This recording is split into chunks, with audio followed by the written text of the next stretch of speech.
kasih atas kesempatannya. Pertama-tama perkenalkan, nama saya Friskania Idris. Saat ini saya sedang menempuh pendidikan di Bina Nusantara University sebagai mahasiswa dari jurusan Sistem Informasi. Pada kesempatan kali ini saya akan menjelaskan mengenai proyek SDGs yang telah kelompok kami lakukan, yaitu yang mengangkat tema pendidikan berkualitas untuk mewujudkan Sustainable Development Goals melalui peningkatan kualitas sumber daya manusia. Jadi latar belakang yang menyebabkan kami mencoba mengambil topik ini adalah kami menyadari adanya penurunan kualitas pendidikan di Indonesia yang bisa dilihat dari hasil PISA tahun 2022 yang menunjukkan skor terendah sepanjang sejarah, terutama dalam literasi membaca, matematika, dan sains. Lalu kami juga melihat berdasarkan video-video viral yang berseliweran di sosial media bahwa adanya ketimpangan atau implementasi kurikulum dan pembelajaran yang masih belum berjalan optimal. Lalu latar belakang lanjutnya adalah dikarenakan hal tersebut kami melihat bahwa hal ini berdampak pada sektor ketenagakerjaan, di mana mayoritas angkatan kerja hanya lulusan pendidikan dasar dan angka pengangguran lulusan universitas pun meningkat. Lalu sehingga rumusan masalahnya adalah: 1. Apa saja faktor utama yang menyebabkan rendahnya kualitas pendidikan di Indonesia, terutama dalam aspek literasi, numerasi, dan sains. 2. Bagaimana kurikulum yang diterapkan di sekolah saat ini mempengaruhi pemahaman siswa terhadap materi pembelajaran.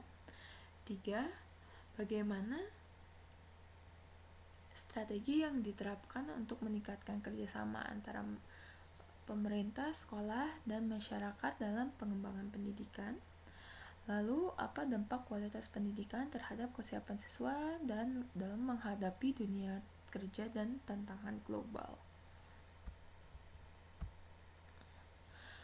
Hasil temuan di lapangan setelah kami melakukan wawancara kepada beberapa narasumber, ditemukan bahwa di Indonesia saat ini masih terdapat lingkungan yang tidak mendukung proses pembelajaran.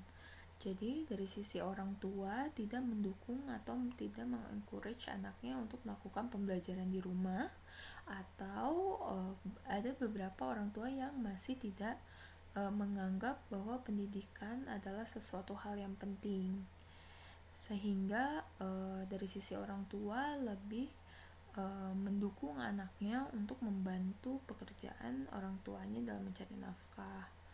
Lalu kedua, adanya ketimbangan sumber daya antar sekolah, baik dari segi fasilitas, pelatihan guru maupun akses teknologi, karena posisi atau daerah Indonesia yang tersebar luas sehingga sulit untuk proses pemerataan teknologi.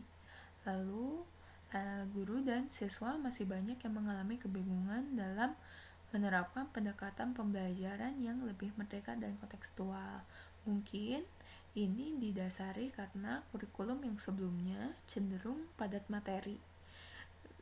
Jadi sehingga saat ada perubahan kurikulum menjadi kurikulum merdeka, itu ada perubahan materi yang dari padat menjadi cukup sempit.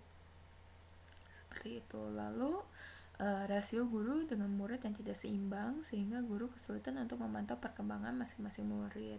Saat ini ada standar yang ditetapkan oleh pemerintah, yaitu dari satu guru wajib mengakomodir sekitar 30 orang anak, dan dalam satu kelas wajib ada satu orang yang berkebutuhan khusus. Lalu kurangnya pemantauan dan evaluasi yang konsisten dari pemerintah dalam mengukur efektivitas implementasi kurikulum ini.